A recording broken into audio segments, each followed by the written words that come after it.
Hi, everyone, and welcome to Val Talks Pets, the forum for pet parents and enthusiasts alike. Having been in the pet industry for almost 10 years now, I am going to share with you issues and questions that arise as I work with pet parents on a day-to-day basis. I'm not a veterinarian, but I do have certifications in canine, feline, small animal, fish and reptile, and avian health and nutrition from the University of California, Davis Extension. Welcome to this episode of Val Talks Pets. In this episode, I'm going to discuss one of the hardest parts of pet parenthood, and that is when our pet passes away. Sometimes we get our pets as puppies or kittens or young small animals, and we have had them for their entire lives. That could easily be 15 to 20 years, depending. That is a long relationship, and when that pet has to come to the end of its life journey, it is extremely hard to adjust to not having their little faces, or big faces as the case may be, greet us every day. Whether we have had a pet for its entire life, or a shorter time with us as we have acquired them through adoption or rehoming, losing a pet is a monumental loss for pet parents.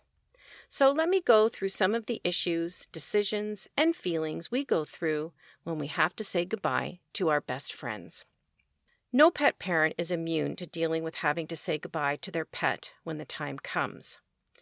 Sometimes that time can come abruptly through accident or tragic medical occurrence.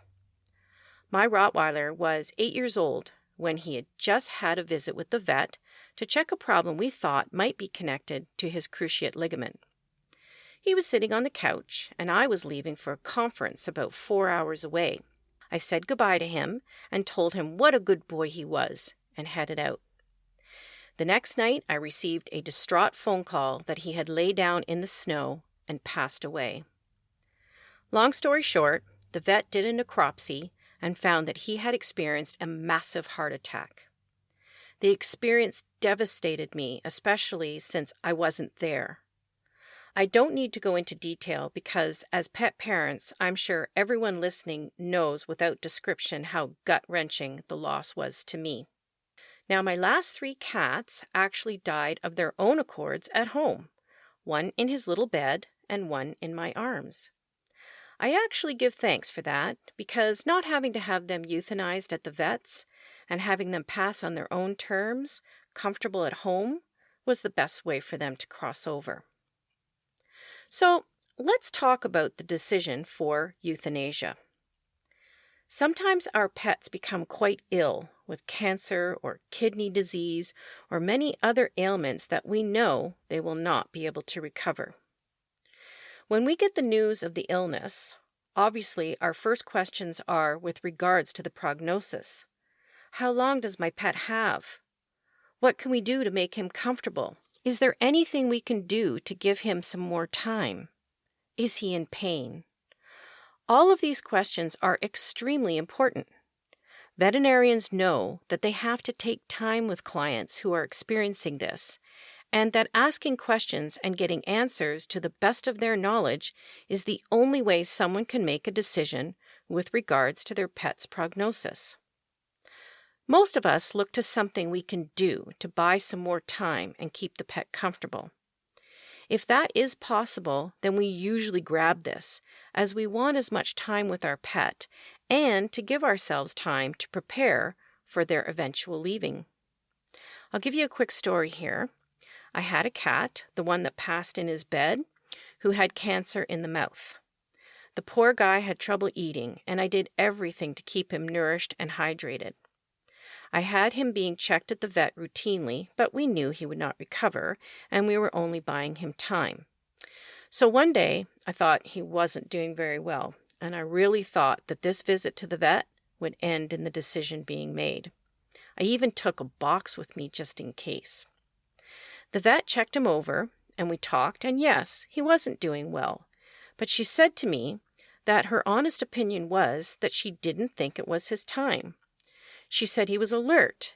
He knew I was there, and she said, of course she would do what I thought best, but her opinion was it wasn't time. I said that was fine by me, and I took him home.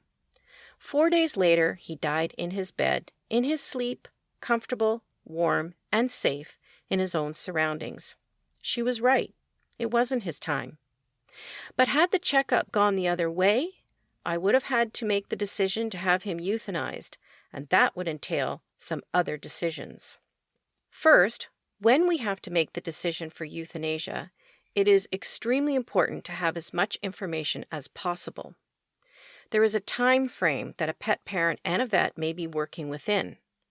Are we talking about hours, days, months? Either way, we need to know if the pet is in pain. Can this pain be managed, or is it time? The other thing to really consider is anxiety. Pets that are starting to know that the time is coming will often exhibit anxiety. I bet you thought for a moment there I meant the human's anxiety. Pet anxiety is something to monitor as it gives you an indicator of where your pet may be in the course. Pets don't register pain the same as we do, so although they may be in pain, the anxiety is actually more of an indicator to help us make a decision. Either way, we do not want our pets to suffer, and this is going to be a major factor towards making a decision towards euthanasia. Is our pet suffering, in pain, and experiencing high anxiety? Your veterinarian is going to be the only one who can give you advice based in experience and education. Your pet is going to give you information through body language and his bond with you to communicate. Sometimes the decision is one that we have no choice but to make, and that is when the pet is suffering and we just cannot bear to let them go through this. We took in a stray cat through a rescue organization as a store cat, and I loved her so much. One day, I got a call that she was collapsed on the floor and panting and really needed help. I ran to get her and take her to a vet that was doing emergency. She stabilized, and they wanted to take blood to do some tests, so I said that was fine, but within 10 minutes, they called me back in, and she was on oxygen and was crashing. It turns out that she had feline leukemia, and when they took the blood sample, her blood would not clot, and the white blood cell count was almost at 0. They gave me the advice that she could go to the special veterinary college an hour away, but honestly, she wouldn't have made it. I said no, let her go. She was crying and gasping for breath. I was there with her the whole time.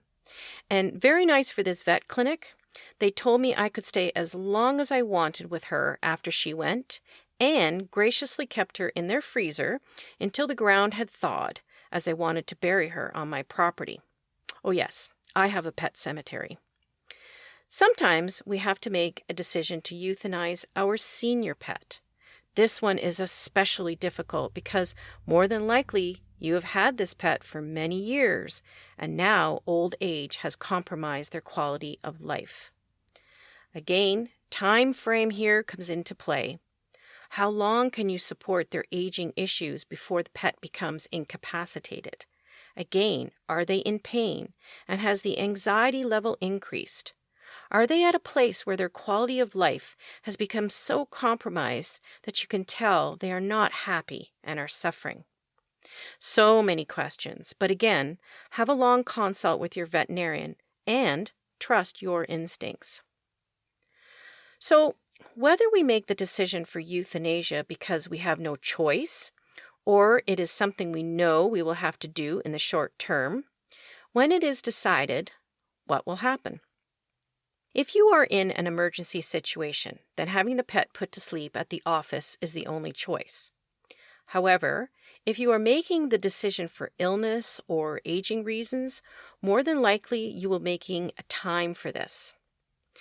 Here is where you will want to decide if you wish to have the pet euthanized at home or at the vet's office. Not all vets will come to your home to do this, so if this is something you want, you may have to contact another veterinarian, or there are some specific veterinarian groups that dedicate a business to home euthanasia, and you can check your area for these companies. If you decide to do the procedure at the office, take your pet's blanket or bed with you so they may lay down on something they see as theirs and feel more comfortable. Completely from a physiological standpoint, euthanasia is the overdose of pentobarbital, a seizure medication. In a large dose, it will render the pet unconscious and then shut down the heart and brain function. Most often, a sedative has been given to the pet first so that the sting from the pentobarbital is not noticed as much and helps them pass without involuntary twitching or urinating or having their eyes not completely close. Both injections will be given through an intravenous set up in one of their legs. It can take approximately 2 minutes to have the pet succumb to the medication. So, what is the advantage or disadvantage to having your pet euthanized at home or at the vet office? If you are going to have the vet office take care of your pet's remains by having him sent for cremation, having the pet at the office can be more convenient. Services for cremation can include having the pet's ashes returned to you or not, and the cost will be specific to your choice. There are lovely urns and holders to choose from, and engraving features that you can discuss with your vet or order online. If you choose the office route, then your euthanasia cost will or should be a bit lower than if the vet came to your home. Some people choose the office for the reason that they do not want the memory of their pet passing in the home where they live, or perhaps to avoid having the children witness the passing. If you have the pet put to sleep at your home, you have the advantage of having the family there to say their goodbyes, as it may be awkward to have the whole family at the vet office. Also, if you have other pets, this gives them the opportunity to see the passing of their friend. Pets have been noted to seek out other pets that have not returned and experience loss and anxiety, wondering what happened to their friend. They are pack animals after all, so an abrupt loss of another pet's company can be upsetting and confusing. Seeing their friend passed away and having the chance to assimilate that can be helpful for the remaining pets. If you are burying your pet at home, then this would be another reason why a home visit would be more convenient. Whether you choose to have your pet euthanized at the office or at home, or you are in an emergency situation, there is one thing that is vital to your pet when crossing over, and that is that you remain with them while their life ends. I read an article written by a veterinarian, and one of the things he wrote was that he begged owners not to leave their pet for euthanasia. He asked that owners did not leave their pet to transition from life to death in a room full of strangers. He also said that what people don't know is that pets will search for their owner when they are left. He also said that they are scared, ill, old, or dying, and they need your comfort. And I think the biggest statement made was, don't be a coward because you think it will be hard on you. There is no doubt that seeing our pet pass is incredibly painful, but they really need us and our love and comfort during this time. I do not want my animals leaving this world on a cold steel table without the one person they thought they could trust not being with them. It's hard, but I really think if we truly love them, we will be there at this most important time. Now, this may sound a bit trivial, but a young lady I knew tried her best to save a baby squirrel. She was upset that it didn't make it, but I told her that she had done her best, and that's all that could be asked. And just think, this little soul left the earth with your care in its heart. I think that made her feel a little bit better. I want my animals to go to the Rainbow Bridge peaceful, with knowledge they were loved and not alone. So we know that losing a pet can be devastating, and I'm sure that many of you have either experienced this yourself or know someone who has. Some people have an extremely difficult time getting over and moving on from the loss of a pet. Here are some things that have been suggested to help with the process. First, give yourself time to grieve. I do have to wonder a bit about people who immediately go out and get another dog or cat. I don't think you can replace the pet you've just lost. And are these people allowing themselves to grieve so that they can move on afresh? Or are they trying to ignore or suppress the grief? There is no reason to ignore or hide sadness over the loss. It has happened, and you have the right to feel grief. Some people feel guilty for the loss of their pet. If so, well, as hard as it may sound, it is suggested that accepting this feeling of guilt is part of the healing process. There is also no reason why you can't reach out to get support when going through this time. Holding a ceremony is suggested. When our little store cat passed from feline leukemia, I retrieved her from the vet's freezer in the spring, got a really nice decorative box for her, and dug a hole in the pet cemetery on my property. The staff all came to my house, and we said a little something, and at the invitation of one of our members, we all had a little drink of whiskey to toast her to her next life. They have 9, you know. Another idea is to create a memorial. Photos in a special frame, the ashes, a quilt or pillow with their image, or something on the grave, all gives us the feeling that they will always be in our thoughts. And last but not least, moving forward does have to happen. It can become tricky when there is young children involved when a pet passes.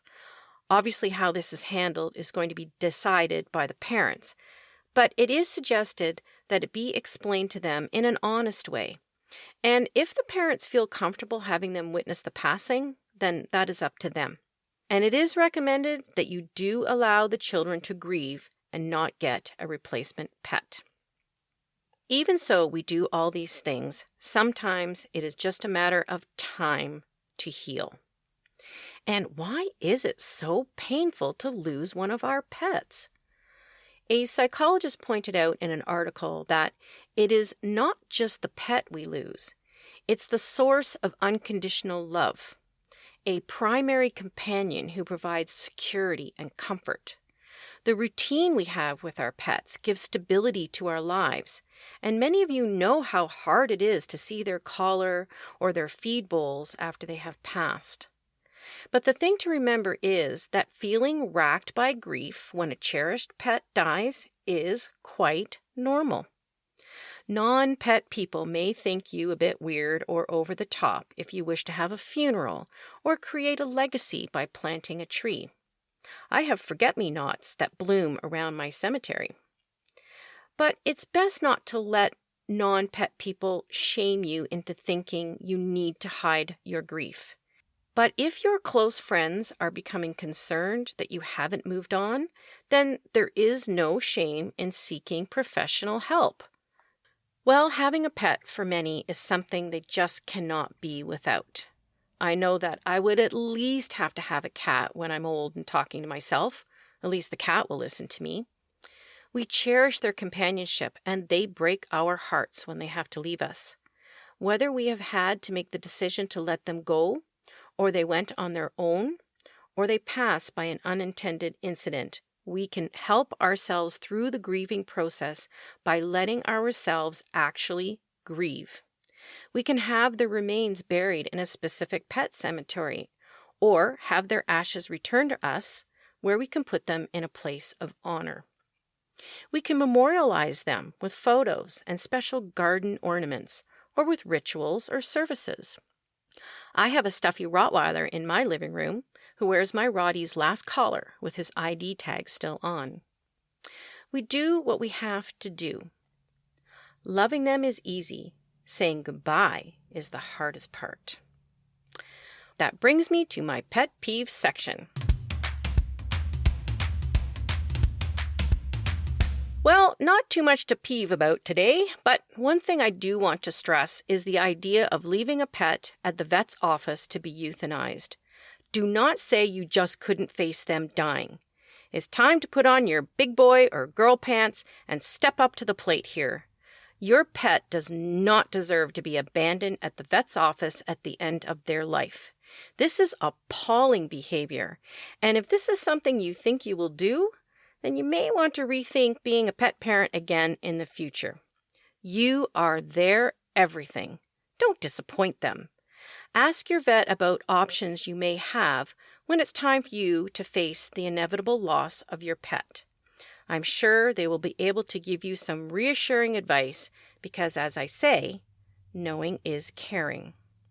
I would like to end this episode with the Rainbow Bridge poem. It's a classic and says it all.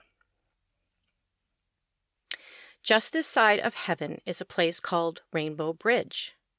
When an animal dies that has been especially close to someone here, that pet goes to Rainbow Bridge. There are meadows and hills for all of our special friends so they can run and play together. There's plenty of food, water, and sunshine, and our friends are warm and comfortable. All the animals who had been ill and old are restored to health and vigor. Those who were hurt or maimed are made whole and strong again, just as we remember them in our dreams of days and times gone by. The animals are happy and content, except for one small thing. They each miss someone very special to them who had to be left behind. They all run and play together, but the day comes when suddenly one stops and looks into the distance. His bright eyes are intent. His eager body quivers. Suddenly he begins to run from the group, flying over the green grass, his legs carrying him faster and faster. You have been spotted, and when you and your special friend finally meet, you cling together in joyous reunion, never to be parted again. The happy kisses rain upon your face, your hands again caress the beloved head, and you look once more into the trusting eyes of your pet, so long gone from your life, but never absent from your heart. Then you cross Rainbow Bridge together. Author is anonymous.